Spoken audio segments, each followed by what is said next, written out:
88 এর ভাজক সংখ্যা কত?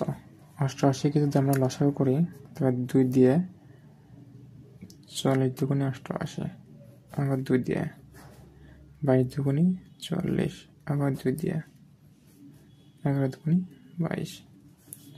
তাহলে এখানে 2 আছে কয়টা? 3টা। তাহলে 2 এর উপরে 3 হবে গুণন, এখানে 11 একটাই, এজন্য 1 হবে। আর ভাজক সংখ্যা নির্ণয় করতে হলে পাওয়ারের সাথে সবসময় 1 যোগ হবে।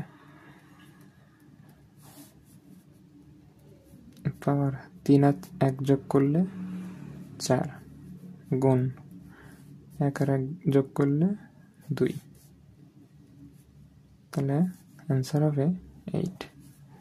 তাহলে 88 এর ভাজক সংখ্যা কত? 8টি।